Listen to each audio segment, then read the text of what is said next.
Right. Evening, everyone.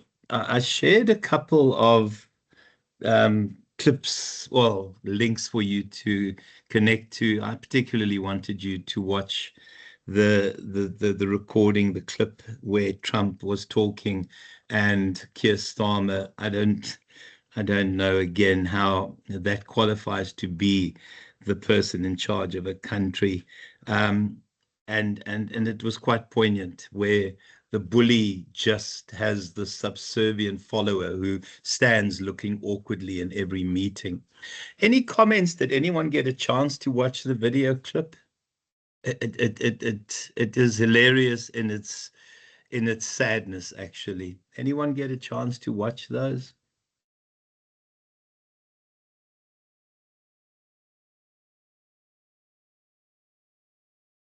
Okay, that's not the end of the world. And I think this picture is as poignant as it can be. This is a sovereign nation.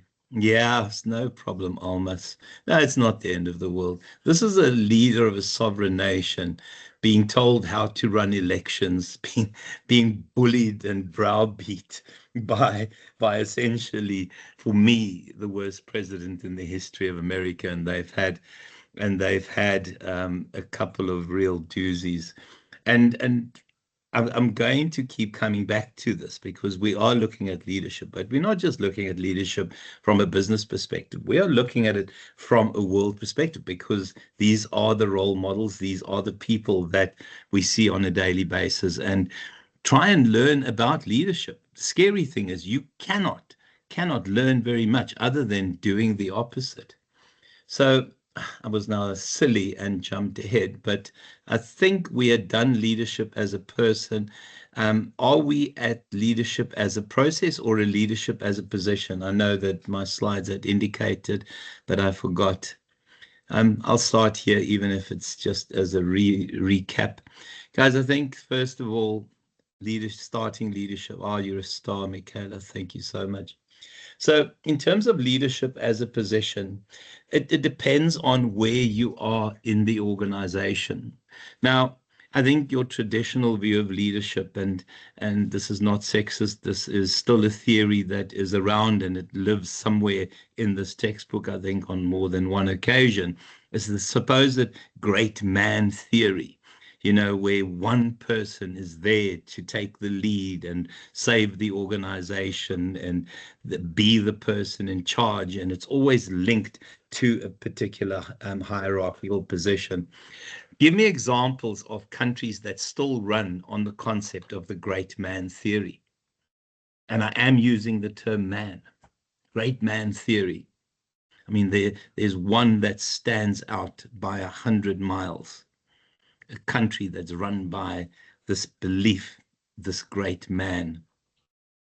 North Korea, 100% the Bakazi. And I mean, the worst of North Korea is, and now I've got to be very careful how I say this, but he looks to me like an overweight 12-year-old female vegetarian. I've got another definition, but I can't use that. I just honestly, yeah, female overweight vegetarian. Um, and then Putin, guys, in Russia, Putin is very much large and in charge. No, my real answer, Bianx, is far worse. My real answer is far worse. But that one I leave when I'm in class and I'm not being recorded.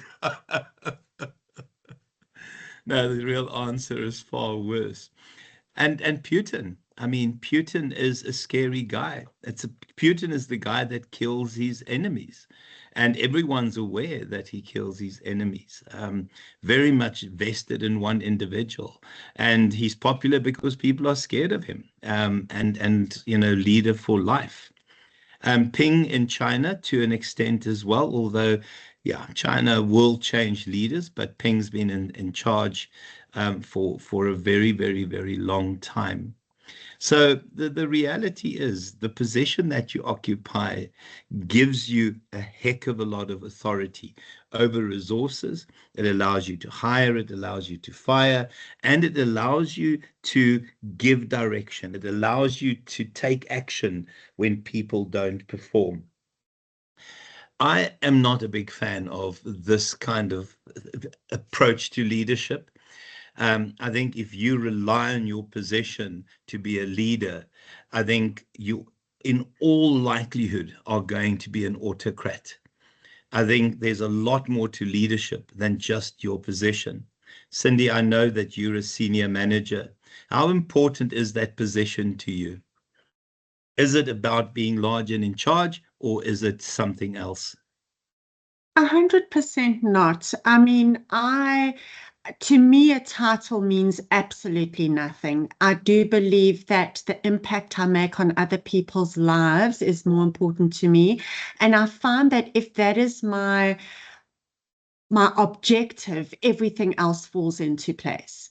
If you develop, if you nurture, if you look after human beings, tasks will get done properly and willingly and positively. I love that description, because your job really is to create an environment where people can be fantastic. Absolutely. It's not And there to I'm stand like a fortunate enough to policeman. have leaders that have mentored me and do that for me. So it's like just flows from the top down. Oh, that's wonderful, Sin. That's amazing.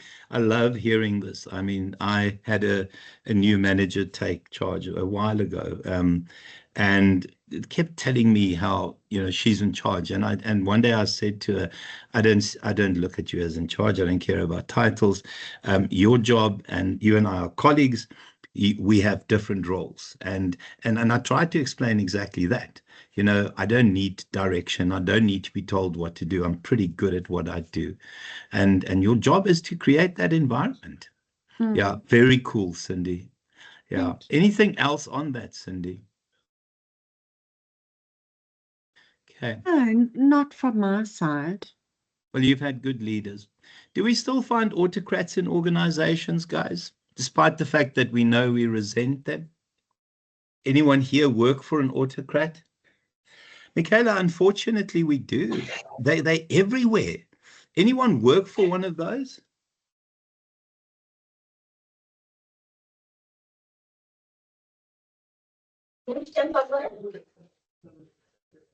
Graciela? Yeah. Why do autocrats still exist, guys, when we know it isn't the appropriate approach to leadership? Why do autocrats still exist?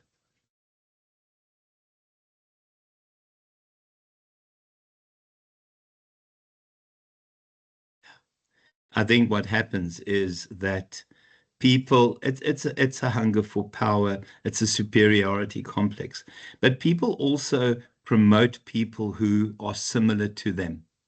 So when you see an autocratic organization, autocrats will promote autocrats, because it becomes the business model. To be honest with you, I don't think a business model requires that approach, Johnson. I think there are incidents and moments during an organization where you might need an autocrat. But your business model could never demand someone being autocratic, not in the world that we're in. But there will be instances, there will be moments where you need to be an autocrat. Give me an example of a business model that requires that approach. Exactly. In life and death situations, in crises that threaten the continued existence of an organization. I always use the example in class, and I say to my students, if a fire breaks out in the corner there, we're not going to have a democratic meeting on what we should do, as I'm going to tell them to get their butts out of the classroom. I'm going to act like an autocrat. But there are times where we need to be democratic. Johnson, what kind of business model would that be? And I would imagine you're going to say in the uniform type environment.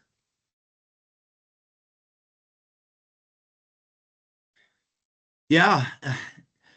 And again, we know you guys would have done this in third year if you did third year with Varsity College, because I don't know what they do at other instances. But the reality is that it's the opposite of sustainability then. Remember, profit is short term. Sustainability is about those other measures within the balanced scorecard. It's about customer, it's about those kinds of things. Yeah, I think Elon Musk is an autocrat. I think people are dead scared of Elon Musk, although I suppose they do pretty well as an organization. Not at this stage, but I think people are dead scared of Elon Musk. Yeah, so maybe there are instances, but I struggle with that. So what that position allows you to do, it allows you to control resources. It allows you to reward. It allows you to allocate budgets. It allows you to take action when people don't perform.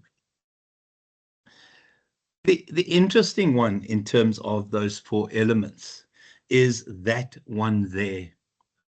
Now,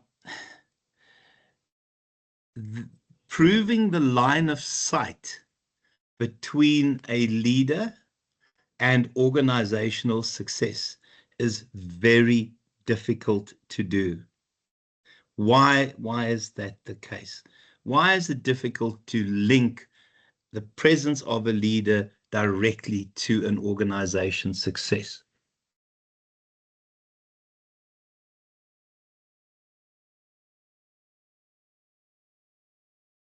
If you face a tough environment where inflation is high, people aren't spending money, where the economy is tanked, where we're heading for a recession, the simple truth is the line of sight is not in your control. I mean, factors are completely out of your control. So, blaming people for failures is often not the leader's fault. It's circumstances. And I don't want to go back to the Eskom Andre de Ruyter. De Ruyter is a very good leader, but because of factors beyond his control, it was impossible to link his leadership ability with success in the organization because it was a disaster and it remained a disaster. Can you think of someone in South Africa where there is almost a direct line of sight between his presence as a leader and the success of the organization? And I use organization loosely,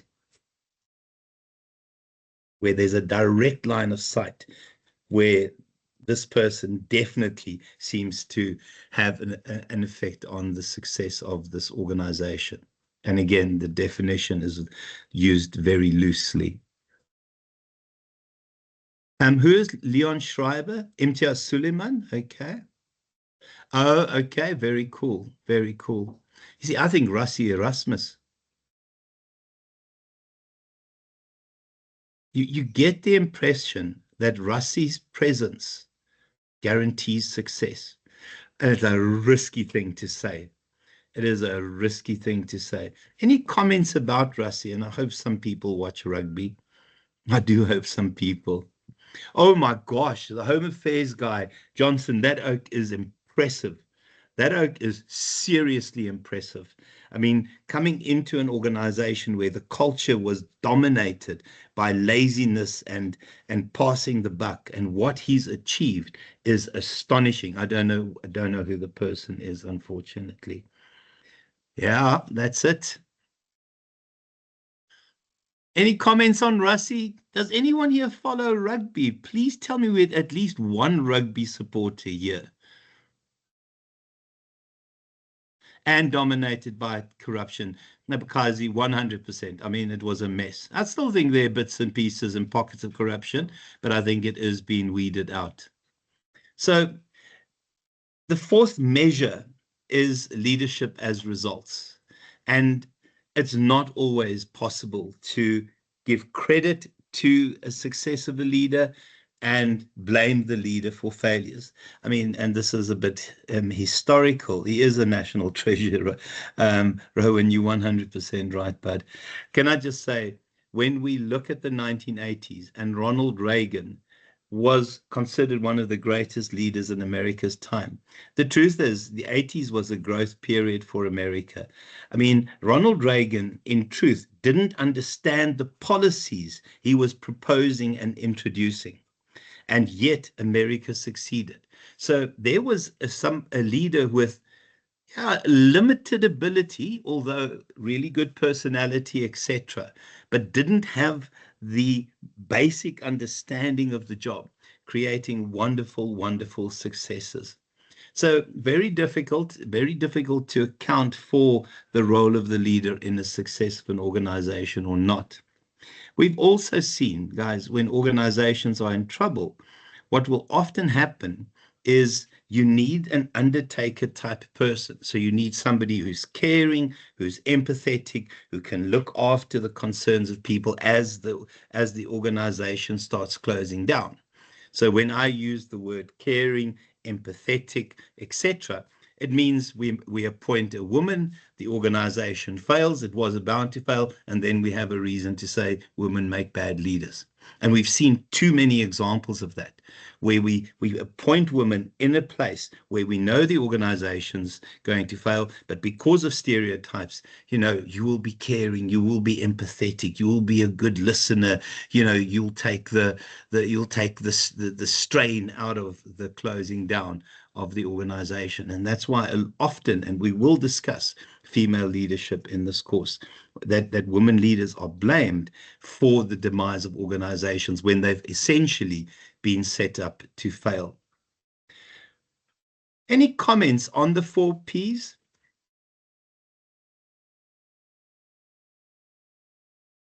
Any comments on the 4Ps?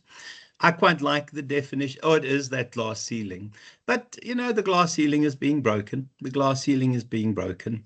I mean, one of my favorite things, I had a woman, and it doesn't matter where she works. It's for a large global company. She used to sneak into my week. During the week, I had classes, and they were doing a part-time BCom with me. And she just couldn't understand the finance component of back in the day when I used to still lecture BMNG 5111 or 5112. So I used to sneak her in during the week. So she would get Saturday, and she would get 4 additional classes on finance. And she used to arrive in an overall. And she went from first year to second year to third year, did her honors with me. She is now in charge. She's now the global quality manager for a multinational. And it was always interesting to see how her career trajectory went the same way as a qualifications trajectory. Just an astonishing example of what happens when you study. Ntandu, it's just so impressive. I mean, her colleague who in the first assignment didn't know how to reference, he went the same way. He is now MD of the same company. So it's a wonderful success story, and I think that's why people study. Well, well, I make my living studying, so I have to believe that your studies must make a difference. The guy that's in charge, he's now doing his PhD, and this is somebody who, in his first assignment with me, couldn't reference. Yeah, Abakazi, we'll definitely try. We'll definitely try. Okay, so guys, let's look at leadership and power. Now, the reality is, every day of our lives, we use various forms of power. We sometimes need to be assertive. Power is always there. There's always this undertone of power. Can power be positive? How can power be positive? How can we make it be positive? I mean, I love Cindy's definition of how she uses her power to create an environment where people can make magic. I mean, it is to drive an improvement. It allows you to make changes to systems that are damaging to the success of an organization. So power is not a negative thing. It is that inalienable thing that we need when we're in a position to make a difference, to get rid of bottlenecks and red tape and all the other nonsense in the world. I mean, in terms of fighting for people, power is an essential feature of all of that. So in terms of power, I think the first one, it is the product of position, and we talk about positional power. Where I disagree with this one, guys, and yes, it allows you to mobilize resources. I also think that you can have significant power without having position in an organization. 100% Sin and Almas. Is it possible to not have a senior position in an organization and still have power?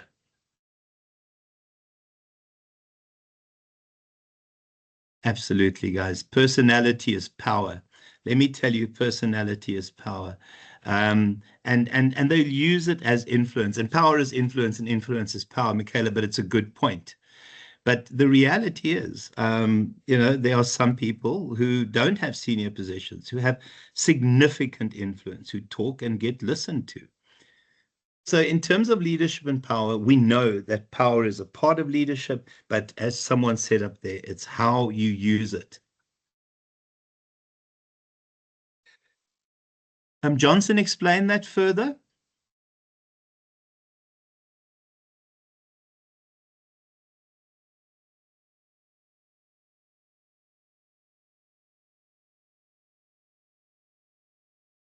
Oh, okay, no problem. Guys, honestly, I'm just a lecturer, but let people mess with my students. I stand up. I mean, I will fight. And for me, that's part of my influence, my power. Sometimes students need someone in their corner. So power comes from many, many, many, many different places. But I do get into trouble often, to be honest with you. So if we look at the bases of power, yeah, why is information power? Why is information power?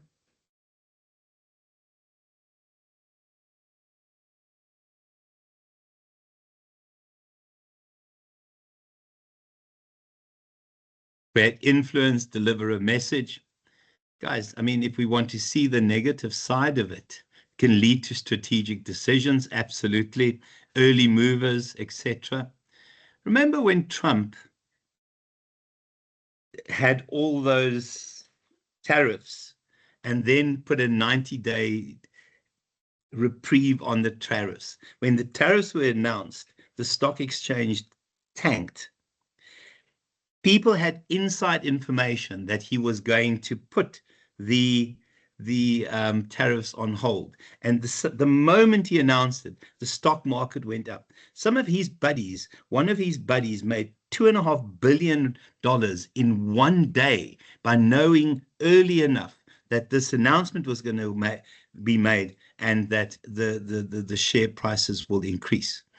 And to me, that's insider trading. I mean, there's no doubting. That kind of power is the negative side of how information is power.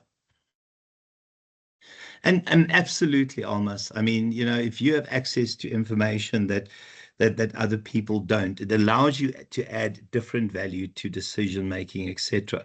And remember, one of my favorite, Michaela, 100%, 100% insider trading. But Martha Stewart went to prison. Yeah, his buds don't go to prison, unfortunately. I was going to say something about information. One of my favorite strategic management writers is F.R. David, and he talks about information being the lifeblood of an organization. Information being a lifeblood of an organization. Because if you have information on potential changes in the environment and you can turn that into competitive intelligence, let me tell you, you've got a pretty decent organization. So informational power, power of reward. Yeah, I mean, the ability to provide or withhold reward, it definitely is something that can be used to get people to behave in a particular way. So you indicate the behaviors you expect and you reward those behaviors. And if you're in a position to reward handsomely, those behaviors will be repeated. Power of coercion. Power of coercion. Give me some of the coercive powers users in the world, the bullies, the thugs, people who are simply just bullies, who have the real threat of fear or have real harm done to people or the threat of harm. Very, very much part of that kind of coercive power. And again, it's the people we spoke about earlier. Kim Jong-un, Donald Trump. Yeah, Trump is a bully. Trump is an absolute bully, but I think he's a coward. You get him alone, he's a coward. And then obviously Putin. Putin, I think, is a toughie. I think Putin's a toughie. In South African politics, guys, do we have people who threaten harm or potential harm?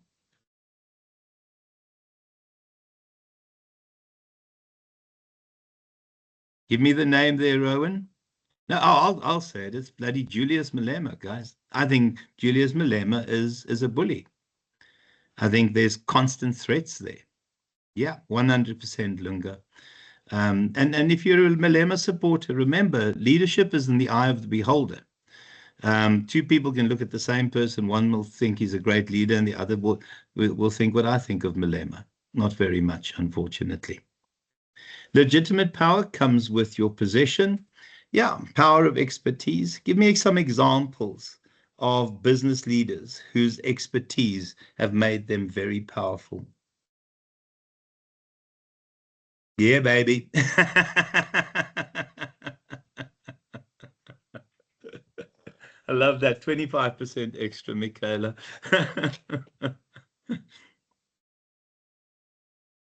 I mean, Quinazi, take that further, son. Oh, yes, and pretty good cop. You're talking about the policeman that is the whistleblower, I'm assuming. Yeah, 100% knows his stuff. Hey, yeah. I think of someone like Mark Zuckerberg, really competent technically. Elon Musk is seriously bright, seriously competent. A lot of people think that Steve Jobs is an expertise person. Steve Jobs couldn't code his way out of a cardboard box.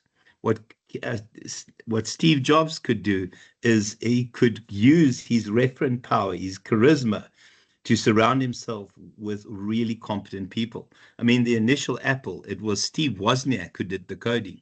Steve Jobs was an ideas guy. He was a visionary, and he was a wonderful visionary. But he wasn't a technical person, but he knew how to surround himself with technical people. Um, oh gosh, now it slipped my mind. Who's in charge of Amazon? Jeff Bezos. Definitely expertise power. And then we go to the obvious ones, the Einsteins, Jeff Bezos. Thanks for that one, Rowan. I mean, some real competence there, some real brain power in those individuals that have made them incredibly successful. Larry Page, Sergey Brin, the founders of Google, very much within that category as well. And then referent power, as I said, very charismatic power. Give me examples of charismatic leaders. And we don't have to agree on this one.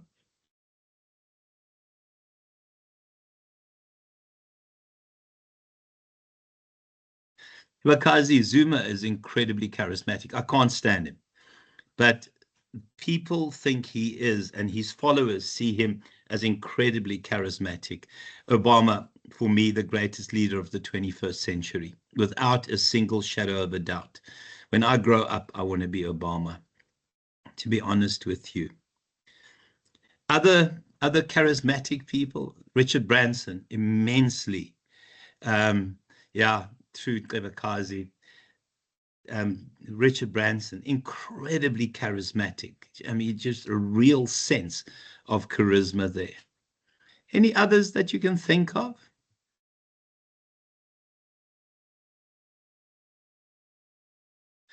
Unfortunately, charisma is in the eye of the beholder. So two people can look at the same individual, and one person will think, yeah, rather not. And the other one will think, best thing since sliced bread. And it's all these these bases that we use in terms of getting things done in an organization. Very few people will have all of those pieces of power. So that's why we see organizations being run by teams and groups, and why we form organizations, because you can't do it on your own. Sorry, I'm just going to have a quick cough. So just to go through that, I mean, we've discussed it. So informational power, information, the lifeblood of an organization, the ability to provide rewards or withhold rewards. Coercive power, it is about threats, whether they're implied or whether they're real. I mean, Putin's threat against the Ukraine, that is incredibly real. You've got, missiles firing over you all the time. You've got drones dropping bombs and exploding, etc.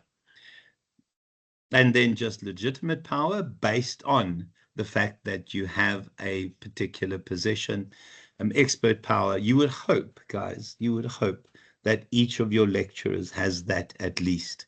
And then, yeah, you would hope that some of your lecturers have a bit of that as well. So when it comes to the sources of power, we have hard power. Hard power comes from authority. It is the banging the table with your fist type power. I prefer soft power. I prefer the idea of building relationships, of forming relationships, of creating things together. And it's always going to be based on your expertise. It's always going to be based on your charisma. And unfortunately, some people default to that when we know you can achieve so much with that. And again, during times of crises that threaten an organization's existence, that becomes essential. There are moments where somebody has to take charge. I like this one, and it's a new theory, and I don't think you guys, unless you've been reading ahead in the textbook, would have encountered this. The idea of ecological power, where you use your power to change how and where people work. You change their physical work environment. The classic case of that is taking people's offices away and creating an open plan office. Because often offices suggest authority and importance. And if you want to get rid of people who think they're more important than others, put them in an open plan office. Anyone here work in an open plan office? I'm the worst human being in an open plan office because I have ADD. Flat officing, explain that. Flat sort of beings. Almost, oh, goodness me. Yeah, well, me as well. And I get distracted by anything. So I'm the worst person in the world.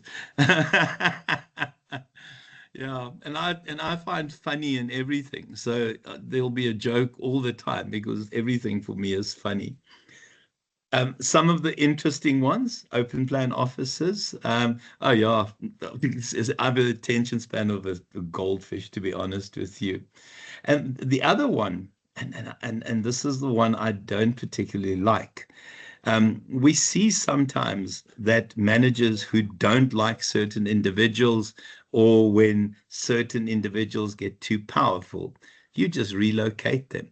You send them to Siberia, not that we'll send them to Siberia. And then we change what people do and how they do it. So we constantly change work processes, etc. Any comments about ecological power?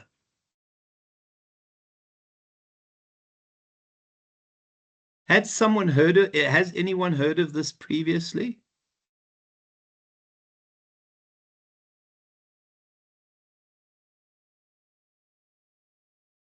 I, I think there's a lot of work still to be done on ecological power.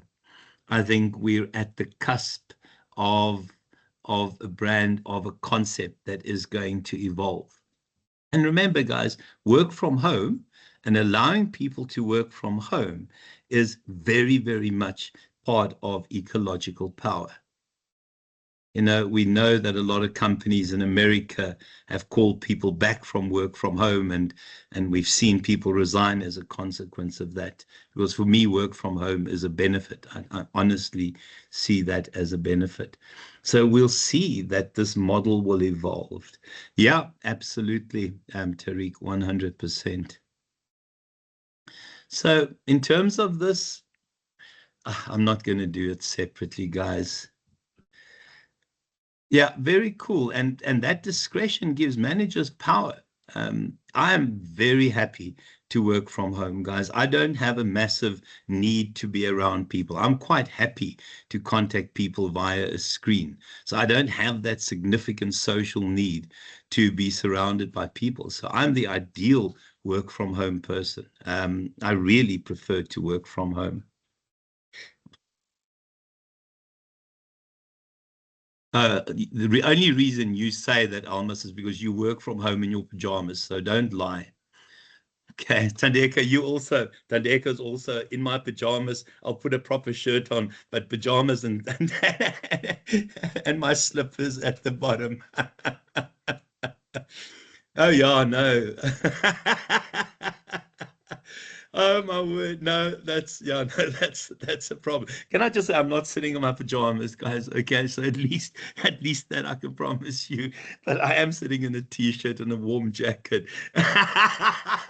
Okay, you caught me. I've got my pajama bottoms on. I have my pajama bottoms on. They're the most comfortable things that I can teach with.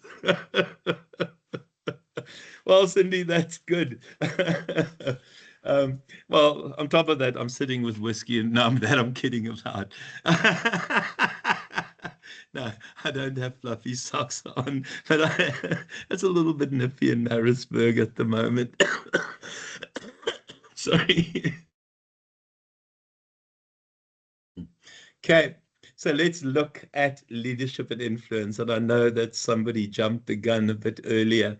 I think we know that you cannot separate influence and leadership. And in order to be a leader, you have to be able to influence someone. And the reality is leadership cannot be without influence. It's interesting, though, when we look at the forms of influence and how people use it. So the first rule about influence is that it has a lot to do with your personality. It is how you use your personal power. It's, as Cindy says, it's how you empower. It's how you create an environment. But I think part of influence is to create changes in people.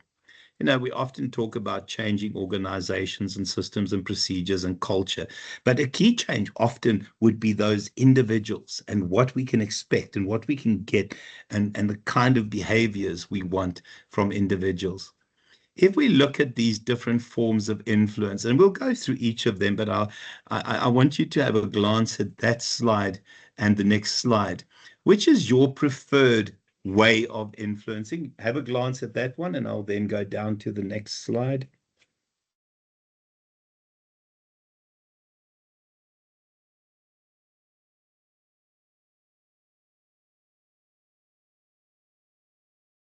Okay, that's the first slide. Second slide.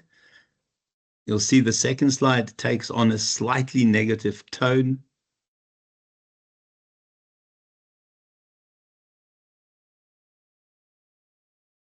Not a big fan of the second slide, guys. Can I just say, not a big fan? Which is your preferred choice? So these to me, I find them negative, and I don't know why I find negative. And I'm going to go back to front in this, and we'll find out what your preferred choices are now. Here, it's that kind of thing of, come on, man, we're mates, that we're friends, and I've helped you in the past, and friends step up, and all the rules about the bro code and things. I sound so manly when I say that. Ingratiation is where you constantly praise and butter someone up. I don't know if you guys have seen this. It's obsequious behavior. I don't know if no, I'm not going to try and. I think it's spelled like that. No, obsequious. IOUS. I think obsequious behavior. I don't know if anyone's come across that term before. You can quickly look it up. I'm pretty sure I've misspelled it. I think the first U shouldn't be there. But it's that kind of, blowing smoke. And I mean, and that's what often happens in terms of people around Donald Trump. They're constantly having to butter him up in order to to be in his good books so that he wouldn't put tariffs on them. I think let me just, OBSEQIOUS. Is that it? Sequus. I've misspelt it like an idiot. I had it right the first time. Yeah, it's this sort of blowing smoke. It's almost bowing down to someone all the time. And it's that kind of obnoxious behavior that we see in individuals. Not a big fan of that. Not a big fan of that whatsoever. Where you constantly compliment and praise, but it's manipulation. It's you want that person to do something for you. Here, you will do it. Yeah, one of my favorite moments, and Alison is Ali. You guys know who Ali is, and she won't mind me telling you this story.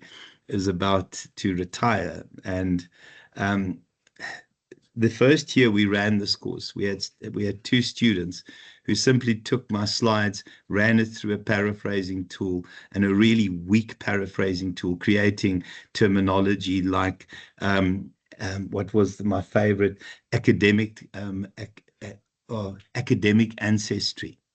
Now, I've never heard of the term, and I refused to mark it because for me it was cheating. And I told her I won't mark it. I told her I won't mark it. And then she started sending me a copy of the policy. And then and in the end, because I will not bow to that kind of pressure. There's a right and wrong in the world. And the coercive approach or this legitimate approach does not work with me. Don't tell me because the policy says. Policies are guidelines. Not a big fan of that. The coercive approach is literally threatening somebody. Do it or else. I'm not going to go further than that. And then also something that I despise is where you get a group of people together and you work together with them so that they would go and influence someone else. Any comments on those as influencing tactics?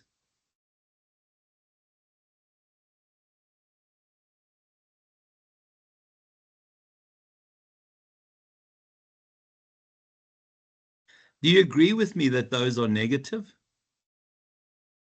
Yeah, agree with you. That's a no-no for me. Is it fair for me to say that that's negative? I'm not a big fan of any of those, and certainly wouldn't use them, and they definitely don't work on me. So the slightly more positive ones, have a glance at those. So often people, before they do, would want to know the reason. And it's almost an exercise in information sharing. It's an exercise in getting everyone on the same page. It is the ability to present factual evidence in order to get somebody to behave in a particular way. The second one is to say to this person, listen, we've got positions opening up in future. There is going to be growth opportunities. We are looking at top performers. Take on these projects. Show us what you can do. And then inspirational appeals. I think this is the kind of thing where you go and you say to somebody, it is the right thing to do. It is the right thing to do. Based on our principles, our values, it is important that we do the right thing. Consultation is where you get people involved and you listen to their suggestions and you use those suggestions. This is not a fake process. It is proper active listening. And then exchange. Exchange works very well, guys, where it's this, we know this is a tough ask, but if you do that, this will be the reward. And often that reward will be a monetary reward. Which are your preferred options in terms of those? And you can go to the second page as well. Which are your preferred options? And I'm allowing you to have two.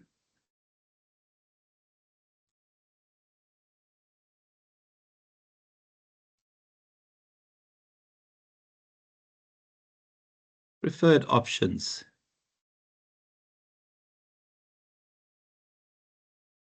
I'll give you a second to type. Appraisal and consultation, very cool. Very cool. Johnson, very cool. A big fan of consultation. If you want me to do something, involve me in the process. Anyone else? Michaela, rational persuasion, praising, very cool. Facts and appraising, very cool. Shelves, yeah, inspirational consultation.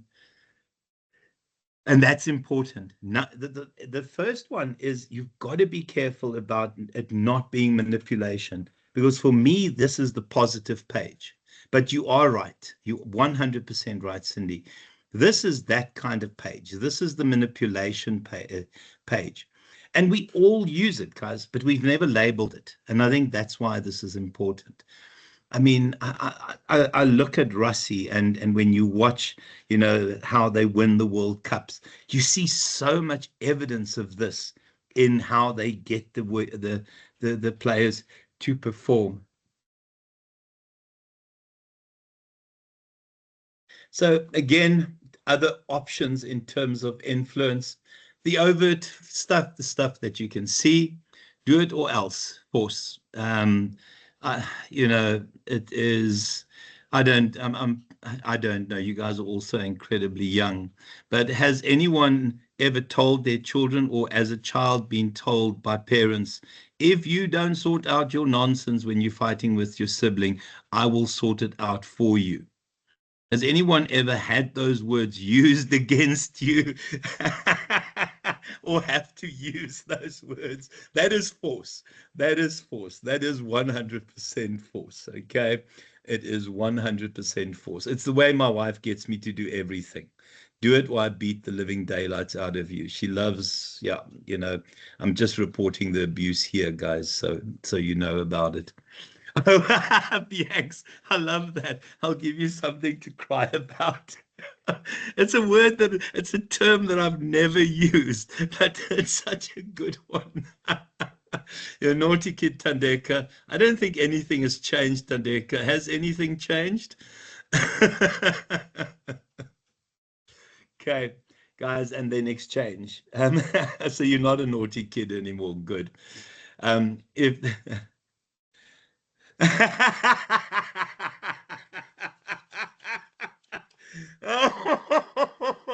Yeah, after cleaning the lake that we lived in with our tongues. Sounds like Monty Python. If you ever get a chance, watch the Monty Python on that. I walked barefoot through 10 inches of snow in the dark. Yeah, no, we've seen those guys, and then exchange. If you do this, these are the kind of rewards. Yeah, all of that stuff. We know that there's a wonderful Monty Python on it, guys. Just search for the Monty Python when I was a kid and how easy it's a beautiful sketch. Absolute fan of Monty Python. And then rules and procedures. This is the policy you will do. And then persuasion, say to somebody, there is something in it for you. Yeah, I mean, I'm significantly older than everyone else here, guys. But can I tell you that for me, it was child labor. I mean, at 5, I used to have to go and get anthracite from a coal garage so that we could have a fire. I mean, it sounds insane. It was child labor. It really was. I mean, mowing lawns yesterday. It hasn't affected me much, but exactly, Michaela. Guys, and then just COVID, the subtle moves that we have. And an interesting one, magnetism. People with real magnetism, leaders with real magnetism, and for me it's Mandela, but other leaders with real magnetism has this personality that just attracts.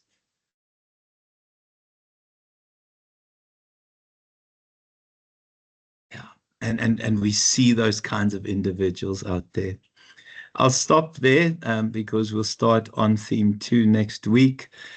Guys, we've got to chat about the assignment. Please remind me that next week we look at the assignment together. Please, can someone remind me, because I will forget. So next week we'll spend a bit of time sorting out the assignment if we haven't done that yet. Have we done the assignment? Have we sorted out what's where? Okay. It's someone's job to remind me next week. Okay. Any questions? Any comments?